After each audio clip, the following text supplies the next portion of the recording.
नमस्कार। दूरदर्शन के आज के इस कार्यक्रम में हम आज परिचर्चा में बैठे हुए हैं महान स्वतंत्रता सेनानी, सामाजिक सौहार्द के मसीहा स्वर्गीय श्यामनारायण सिंह जी के याद में। इस परिचर्चा को हम आगे बढ़ाएंगे। उसके पहले मैं श्यामनारायण बाबू के बारे में एक संक्षिप्त परिचय दे दूं। उनका जन्म नालंदा जिले के बिंद गांव में एक जमींदार परिवार में हुआ था। वो शुरू से ही कुशाग्र बुद्धि के और पढ़ाई लिखाई के अलावा घुड़सवारी, संगीत इत्यादि में भी प्रवीण थे। उनकी शिक्षा दीक्षा बनारस के अलावा मथुरा में भी हुई थी। वो आज़ादी की लड़ाई में अपने युवा काल में ही कूद गए थे। उन्होंने लंबी लड़ाई लड़ी देश को स्वतंत्रता दिलाने के लिए। 1937 में जब बिहार में अंतरिम सरकार बनी श्री कृष्ण सिंह जी के नेतृत्व में, उसमें वो सबसे युवा संसदीय सचिव बनाए गए। उसी वक्त उत्तर प्रदेश में श्री लाल बहादुर शास्त्री भी संसदीय सचिव हुआ करते थे। उनकी लड़ाई इतनी तेज थी कि वो अपने पास पिस्तौल रखते थे। जब घर के परिवार को पता चला और बरामद की गई तो उन्हें श्री अनुग्रह नारायण सिंह जी के शागिर्द में भेज दिया गया। वहाँ उन्होंने उनसे प्रेरित होकर गांधीवादी विचारधारा को अपनाया, लेकिन उसके पूर्व अंग्रेज़ों के विरुद्ध लड़ाई में उन्होंने अग्रणी भूमिका निभाई थी। पटना स्थित शहीद स्मारक, जहाँ 7 नौजवान शहीद हुए थे, उस आंदोलन में वो सबसे अंतिम वक्ता थे जिनके ओजस्वी भाषण से युवा इतने उत्साहित हुए कि सचिवालय में झंडा फहराने के लिए निकल पड़े और अंग्रेज़ों की गोली के शिकार हुए। उन पर अंग्रेज शासन ने शूट एट साइट का वारंट रखा हुआ था। 5000 रुपया उस वक्त जिंदा या मुर्दा गिरफ्तार करने पर घोषित किया हुआ था। हम आज वैसे स्वतंत्रता सेनानी जिन्होंने 1946 में जब देश में प्रचंड सांप्रदायिक की लड़ाई छिड़ी हुई थी, अपने गांव बिंद में 6000 मुस्लिम परिवार को, मुस्लिम समुदाय के लोगों को शरण देकर बचाने का काम किया था। हम आज उन्हीं की याद में एक परिचर्चा का आयोजन कर रहे हैं। हमारे साथ बैठे हुए हैं श्री राजन सिद्दीकी जी, जो एक सामाजिक कार्यकर्ता हैं, सामाजिक सौहार्द के लिए हमेशा तत्पर रहते हैं। साथ में है श्री राजीव रंजन पटेल जी, जो युवा सामाजिक और राजनीतिक कार्यकर्ता हैं। हमारे साथ हैं श्री कैलाश बिहारी सिंह जी, जो श्यामनारायण सिंह जी के सुपुत्र हैं। तो मैं सबसे पहले श्री राजन सिद्दीकी जी से श्री श्यामनारायण बाबू के बारे में ये जानना चाहेंगे कि जब उन्होंने 1946 में अपने पैतृक गांव बिंद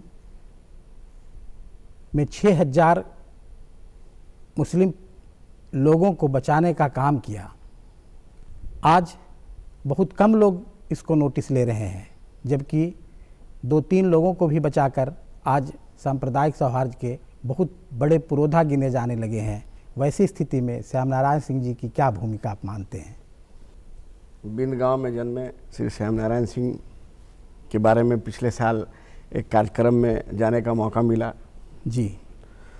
उसमें पता चला कि स्वतंत्रता संग्राम के साथ साथ सामाजिक कार्य से जुड़े रहे श्यामनारायण सिंह जी ने सिर्फ मुसलमान की ही बात क्यों, जो उस समय में पीड़ित लोग थे दंगा से, सारे दंगा पीड़ितों को उन्होंने आश्रय दिया। उसमें मुस्लिम 6000 थे। उन्होंने मुस्लिम को रखा, भोजन कराया, उनका भरण पोषण किया और कुछ लंबे समय तक किया। तो आज लोग प्रिविलेज लेने के लिए ये काम को करते हैं, दिखाते हैं, और आज का जो माहौल है उस माहौल में फोकस लोग करते हैं। लेकिन वैसा व्यक्तित्व उनका नहीं था। समाज के प्रति सचेतना रखते थे, समाज के लोगों के प्रति सचेतना रखते थे। उस सचेतना के माध्यम से उन्होंने मुसलमान परिवार का संरक्षण दिया, उनका भरण पोषण किया, बहुत बड़ी बात है। जी जी। सामाजिक सौहार्द के प्रतीक कह लीजिए या उसके जनक कह लीजिए, बहुत बड़ी बात है। आज के समय में हम जहाँ तक समझते हैं कि बिहार में इस बात की चर्चा होनी चाहिए और प्रचार प्रसार होनी चाहिए इस बात को। ये एक बड़ी संख्या होती है तब जब आज़ादी के टाइम हमारे देश की जनसंख्या मात्र 37 करोड़ के आसपास थी। उस हिसाब से 6000 मुस्लिम को बचाना या उनको अपने यहाँ शरण देना, वो पारिवारिक मंदिर और उससे लगे हुए बागीचा में उनको शरण देना, ये आप कितनी बड़ी उपलब्धि के तौर पर देख रहे हैं? देखिए, अगर वैसी स्थिति में आज के नेता से और उनकी तुलना हम कहाँ कर पाते हैं? उन लोगों का जो कंसेप्ट था, जो सोच था, समाज के प्रति था, न कि हिंदू और मुसलमान के प्रति था। जी जी। और उनके प्रतिवेशी हो या दूर दराज के भी मुसलमान हो, चूँकि उन पर ट्रस्ट करते थे, विश्वास करते थे कि उतने बड़ी वो हस्ती थे, उन पर लोग ट्रस्ट करते थे, विश्वास करते थे। तो उस विश्वास के नेतृत्व में लोग वहाँ पर गए और दंगा से जो पीड़ित लोग थे उन्होंने सबका जख्म भरने का काम किया, उनको अपने यहाँ रखा, भोजन कराया, उनका भरण पोषण किया। ये बहुत बड़ी बात है। जी। राजीव रंजन जी, आप नालंदा जिले के ही रहने वाले हैं, सामाजिक कार्यकर्ता हैं, राजनीतिक कार्यकर्ता भी हैं। आज थोड़ा सा मेहनत करके लोग बड़े बड़े पद पे जाना चाहते हैं, तुरंत चाहते हैं कि तुरंत में हमारी तरक्की हो जाए, हमको कई संवैधानिक पद मिल जाए। वैसी स्थिति में श्याम नारायण सिंह जी, जो आज़ादी के जमींदार परिवार में पैदा होके जमींदारी छोड़ दी और देश की लड़ाई में चाहते तो एक आराम सी ज़िंदगी जी सकते थे। वो समाज की भलाई के लिए कूद पड़े। कई एक स्कूल उन्होंने बनवाया, अपने गांव में स्कूल बनवाया, नालंदा जिला के हरनौत में शिवदह में उन्होंने स्कूल बनवाया। वैसी स्थिति में आज के सामाजिक कार्यकर्ता, राजनीतिक कार्यकर्ता और उन समय के जो श्याम नारायण बाबू थे, उनके बारे में आपका क्या विचार है? देखिए, आज के राजनीतिक कार्यकर्ता, सामाजिक कार्यकर्ता की तुलना श्याम नारायण बाबू जैसे हस्ती से करना गलत होगा एकदम से, क्योंकि वो राजनीति नहीं कर रहे थे। वो देश की आज़ादी के लिए लड़ने वाले बहादुर सिपाही थे। और हम तो गौरव महसूस करते हैं कि हम जिस धरती से जन्म लिए हैं, उस धरती के ही रहने वाले आदरणीय हम लोग के स्वतंत्रता सेनानी श्याम नारायण बाबू थे। आप समझिए कि श्याम नारायण बाबू की पूरी इतिहास को आप देखें और गौर कीजिए तो इनमें चंद्रशेखर आज़ाद और महात्मा गांधी एक साथ दोनों बसते थे। इनके चरित्र का अगर चित्रण कीजिए तो उनमें उतना ही जोश था जितना जोश सुभाष चंद्र बोस, चंद्रशेखर आज़ाद और भगत सिंह में था।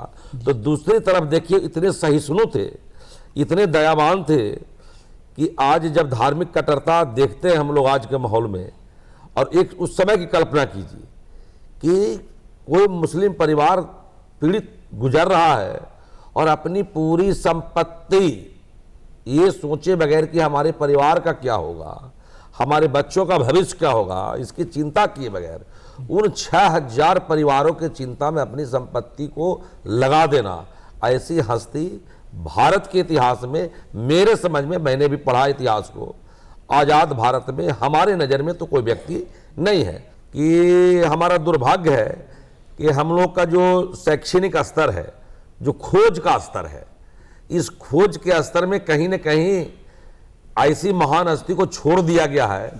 ये समसामयिक कमी को की ओर रेखांकित करता है कि कोई एक पीढ़ी को लेकर के अपने ही समाज को लेकर के चल दिया और दूसरे जो स्वतंत्रता सेनानी थे उनको पीछे छोड़ दिया गया है।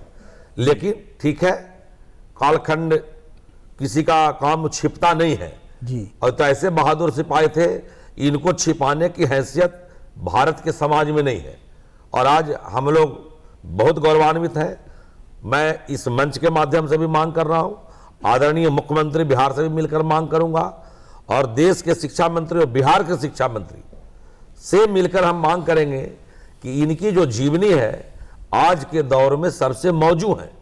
आज सहिष्णुता समाप्त होता जा रहा है। आप देखिए, कहीं कहीं पुलिस की हत्या हो जा रही है, कहीं कहीं मॉब लिंचिंग एक बड़े पैमाने पर एक नया शब्द उभर कर आ गया वर्तमान समाज में।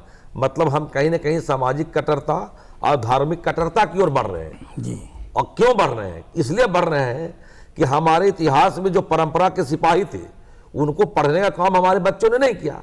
अगर श्याम नारायण बाबू के इतिहास को ये बच्चे पढ़े होते तो ये मॉब लिंचिंग इस देश में नहीं होता।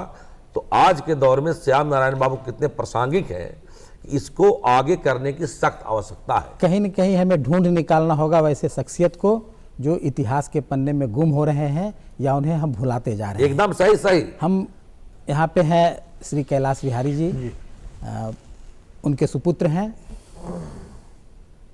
कहा जाता है कि श्याम नारायण बाबू इतने सामाजिक व्यक्ति थे कि जिन्होंने अपनी संपत्ति तक गरीबों को उत्थान के लिए दान कर दिया, खास करके शिक्षा के लिए। उनका कोइलवरी चलता था दो, एक रामगढ़ में और एक झरिया में। उन्होंने जब उसको बेचा और उससे जो पैसे मिले उसको भी उन्होंने गरीब बच्चों के पढ़ाई के लिए, अल्पसंख्यक समुदाय की लड़कियों की पढ़ाई के लिए खर्च कर दिया, स्कूल वगैरह में डोनेट कर दिया।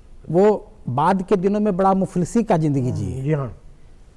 जमींदार घर में पैदा हुए जी। और एक मुफलिसी की जिंदगी जिए और उसके अलावा उन्होंने कई एक बड़े ओहदे को हासिल किया। बावजूद इसके कभी भी अपने परिवार के लिए, अपने बच्चों के डेवलपमेंट के लिए उन्होंने उसका दुरुपयोग नहीं किया। वैसे स्थिति में आप श्याम बाबू को किस नज़र से या अपने पिता को किस नज़र से देखते हैं? देखिए, ऐसा है कि बचपन तो हम लोगों का काफ़ी ज़्यादा गरीबी में बीता, और जब मैं 10 साल का था तो पिताजी की मृत्यु हुई जी। लेकिन जितने दिन भी जीवन काल में उनके पास रहे हम लोग, उनकी जो दृष्टि थी या जो उनकी सोच जो थी, जो जान सके हम लोग इतने अल्पकाल में, वो ये थी कि अपना जीवन, जो मनुष्य जीवन जो तुमको मिला है वो तुम्हारे लिए नहीं है जी, वो दूसरों के लिए है। और जीवन जो मिला है उसको संघर्ष से अपने चमकाओ और आगे बढ़ाओ। तो हम सभी लोग संघर्ष से ही आगे बढ़े हैं। और उनके जीवन को मैं इस तरह से मानता हूँ कि एक पारिवारिक व्यक्ति होते हुए भी संत की तरह उनकी विचारधारा और उनका जीवन था जी। और संत जो भी होता है वो समाज का होता है, वही समाज का काम किया उन्होंने। और ख़ास तौर से मैंने उनके मन में एक देखा है कि कहीं भेदभाव नहीं था, मुस्लिम हिंदू या जातिगत, इसमें भी कहीं पे भी कोई भेदभाव नहीं था उनका। Upper caste, lower caste, backward, forward, ये इस तरह की सोच कभी नहीं रही उनकी। उन्होंने जब अपना मकान लिया पटना सिटी में, जब एमएलए थे वो, तो एक मुस्लिम परिवार को, गरीब परिवार को उन्होंने उसी मकान के एक हिस्से में रहने के लिए दिया जी। तो हमारा बचपन भी जो बीता है वो गंगा जमुनी सभ्यता में बीता है, एक माँ की गोद में और एक अम्मा की गोद में जी। और दोनों ही धर्म के त्यौहार हम लोग मनाते रहे। तो हम लोगों ने कभी ये सोचा ही नहीं, बस हम लोगों को एक ही इच्छा थी कि हमारे पिताजी का जो कद था, जो सामाजिक कद, हम लोग तो जरूर जानते थे, लेकिन समाज में उसको उस तरह का ये नहीं मिला, सम्मान नहीं मिला। और चूंकि हम सब लोग खुद ही संघर्ष में लगे थे और हम लोगों का कोई राजनीतिक ये भी नहीं था, बैकअप नहीं था। बैकअप तो राजनीतिक थी आपके पास, जब आपके पिताजी ही 1937 में विधायक बन गए थे, लेकिन उन्होंने शायद आपको प्रेरित नहीं किया कि मेरे पद का दुरुपयोग करके या उनके सहारे से आप राजनीति में जाएं। मैं खुद आंदोलन 74 के आंदोलन में शामिल था, मैं खुद जेल गया हूँ, मेरे बड़े भाई कुमुद बिहारी सिंह जेल गए हैं जी। और वो राजनीतिक रूप से जुड़े भी रहे हैं कुछ पार्टियों से, लेकिन मेरी कोई प्रतिबद्धता किसी पार्टी के साथ नहीं रही। और चूंकि मैं एक कॉरपोरेट वर्ल्ड में नौकरी कर रहा हूँ, उसी से अपने बच्चों की परवरिश की और उसी से आगे बढ़ा। और आज इतना ज़रूर है कि मुझसे जो बन पड़ता है पिताजी के रास्ते पे चलते हुए जी, जिन लोगों की हेल्प हो सकती है मैं करता हूँ। कुछ सामाजिक संस्थाओं से जुड़ा हुआ हूँ, विकलांगों से के लिए हित के लिए काम करता हूँ, और मुस्लिम कम्युनिटी की जो ऐसी बच्चियाँ जो गरीब हैं, जिनकी शादी में दिक्कत होती है, तो आप उसमें एक हेल्प करने की कोशिश करता हूँ तो फिनेंशियली। उनकी तुलना, हालांकि बहुत कम अवस्था थी आपकी जब आपके पिताजी का साया आपके सर से उठ गया था, और अभी के राजनेताओं के बीच में आप किस अभी तरह आपको आप पिछले साल 14 फरवरी को पिताजी की मूर्ति गांव में 2 जगह लगाई गई है। एक बिंद हाई स्कूल में, जो स्कूल का निर्माण उन्होंने करवाया था, और एक जो आप कह सकते हैं कि अंतर्राष्ट्रीय ख्याति का वो मंदिर और बगीचा है, जिसमें 6000 मुसलमानों को उन्होंने बचाया था रखा था जी। तो वो उसको तो एक तीर्थ की तरह माना जाना चाहिए आज के दिन में, सामाजिक सौहार्द के लिए। सौहार्द के लिए वो तीर्थ है। जी हम जाते हैं, मंदिरों में जाते हैं, मक्का मदीना जाते हैं, मस्जिदों में जाते हैं, उसकी तरह तो वहाँ पे एक तीर्थ स्थल की तरह उसको पूजा जाना चाहिए, क्योंकि जहाँ 6000 लोगों की जान बचाई गई थी, जी उसको उस जगह को वो सम्मान मिलना चाहिए, बिंद गांव को सम्मान मिलना चाहिए। वो नालंदा की धरती है जहाँ से बुद्ध निकले हैं, जहाँ से चंद्रगुप्त मौर्य निकले हैं, जी जी वहीं से श्याम बाबू भी आए।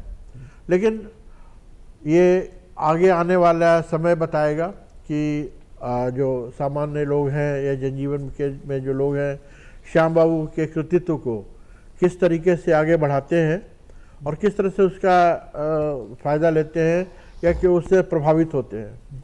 आज हम कम्युनल हार्मनी की बात करते हैं, तो कम्युनल हार्मनी का इससे बड़ा एग्जाम्पल नहीं बिल्कुल हो सही सकता कहा है, है। इतिहास मैंने भी पढ़ा है और मैं 62 वर्ष का हो गया हूँ।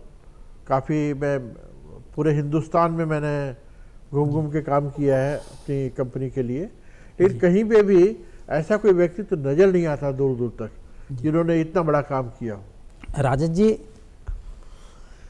आज की जो तुलना करते हैं आप समाज के दूसरे लोगों से, जो कहते हैं कि हम समाज सेवा में लगे हुए हैं, लेकिन प्रायः देखा जाता है कि उनकी प्रतिबद्धता अपने परिवार की तरफ ज़्यादा हो जाती है। और श्याम बाबू एक ऐसे शख्सियत है जिन्होंने ज़मींदारी को लात मार दी और सामाजिक काम में लड़ाई में कूद पड़े। उन्होंने घर त्याग करके गरीब का उत्थान करवाया, अपनी संपत्ति बेच करके लोगों को आगे बढ़ाया। उन्होंने स्कूल की स्थापना की, क्रांतिकारी होते हुए बाद में विशुद्ध गांधीवादी बन गए। वैसे स्थिति में श्याम नारायण बाबू के लिए आपका क्या कहना है? पहले ज़माने में ऐसे जो स्वतंत्रता सेनानी हुआ करते थे, और स्वतंत्रता सेनानी के साथ साथ योद्धा भी रहे, विधायक भी पहले हुए बिहार में, तो इन लोगों के सोच में न हिंदू न मुसलमान, सब समाज को लेकर चलने वाले लोग थे। ये लोग महापुरुष थे, समाज को लेकर चलने वाले लोग थे, समाज को जोड़ के चलने वाले लोग थे। अभी राजीव जी ने एक बहुत बढ़िया बात कहा कि लोग स्वतंत्रता सेनानी बहुत थे और लोग चले, जब इतिहास में नाम लिखना हुआ तो जो सबसे आगे था वो अपना नाम लिखा करके चला गया, बाकी से चूक हो गई, रह गई। तो कहीं ना कहीं तो चूक हुई है, इस बात को तो हम भी मानते हैं, राजीव जी ने भी कहा है, हमारे बड़े भाई हैं, तो बात तो सच है कि कहीं ना कहीं चूक हुई है। लेकिन इसके लिए हम लोग प्रयासरत हैं।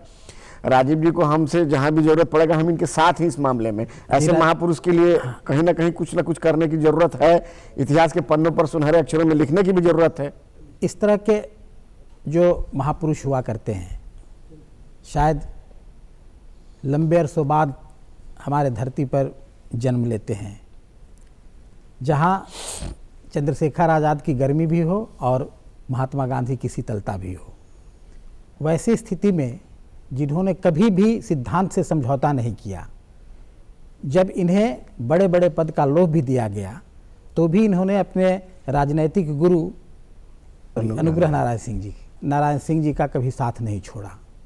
आज पल पल में लोग बदल लेते हैं पाला।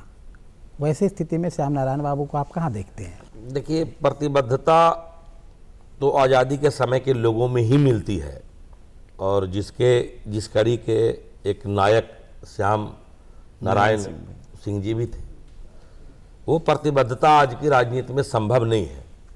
उसकी चर्चा आज की राजनीति में करने का कोई मतलब हमको नहीं लगता है कि, क्योंकि वो एक राजनीतिज्ञ नहीं थे, वो तो आज़ादी के नायक थे। तो आज़ादी के नायकों की तुलना आज के राजनीतिक परिस्थिति में करना उचित नहीं है, बल्कि मेरा दुर्भाग्य है, मैं व्यक्तिगत इसको दुर्भाग्य भी मानता हूँ और अपने समाज का भी दुर्भाग्य मानता हूँ, जिसने आज तक इस कड़ी को आगे लाने का काम नहीं किया। आज जब बड़े बड़े लोगों की जयंती मनाई जा रही है, उनका भी योगदान है, मैं उनका कोई ये नहीं कर रहा हूँ, लेकिन जितना योगदान श्याम नारायण सिंह जी का है, उतना योगदान जितने लोगों के हम लोग मनाते हैं जयंती पूरे साल में, इनके बराबर के योगदान के लोग नहीं हैं। मैं उनको छोटा नहीं कर रहा हूँ जी, लेकिन इनको छोटा किया गया, इसका दुख जरूर हमको है। जी। देखिए, आपके बड़े भाई और बहनें होंगी जो उस समय बड़े होंगे, कभी इस तरह की लालसा या कभी पिताजी इस तरह का कोई प्रलोभन वाली बातें या कहीं पैरवी से पहुंचाने की बातें, क्या कभी सुने इस तरह की बातें उनसे, या इस तरह की भावना थी, या उन्होंने समाज के प्रति पूरी उन्होंने जिंदगी कभी लगा दी? भी परिवार को बिल्कुल एक ऐसी नाव में छोड़ा जिसमें सबको खेवैया बनना था जी, और अपनी नाव खुद ही पार लगानी थी। उन्होंने कभी नाव में पुश नहीं किया या नाव में कोई खेवैया बाहर से नहीं दिया। हम लोग के जीवन सबको छोड़ा उन्होंने। और हमारे परिवार में काफ़ी प्रसिद्ध लोग हुए, आप काफ़ी लोगों से परिचित हैं, जानते हैं। मतलब उनके व्यक्तित्व की छाया में तो सब लोग सुखी और संपन्न और अपने जी, रास्ते से ही आगे बढ़े। मेरा आपके इस मंच के माध्यम से, दूरदर्शन के माध्यम से और आप सब लोगों से और बिहार की सरकार से एक जरूर अपील है कि श्याम बाबू ने जो सामाजिक सौहार्द का काम किया, इसकी प्रेरणा जन जन तक पहुंचाने के लिए उनके नाम से कोई पारितोषिक या पुरस्कार की जरूर घोषणा होनी चाहिए जी, और उनके जन्मदिन को बिहार के लिए या देश के लिए सामाजिक सौहार्द दिवस के रूप में मनाया जाए।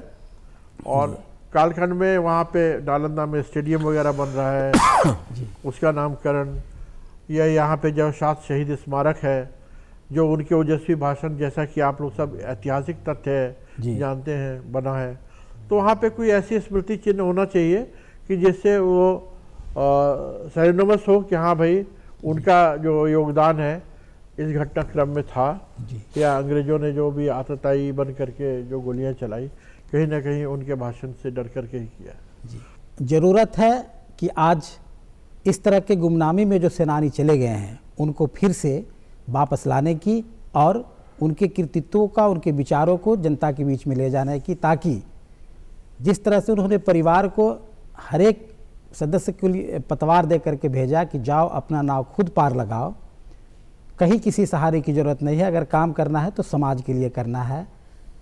हम फिर से उस महान स्वतंत्रता सेनानी को नमन करते हैं और यहाँ पर आप लोग आए, इस परिचर्चा में भाग लिया, इसके लिए बहुत बहुत धन्यवाद।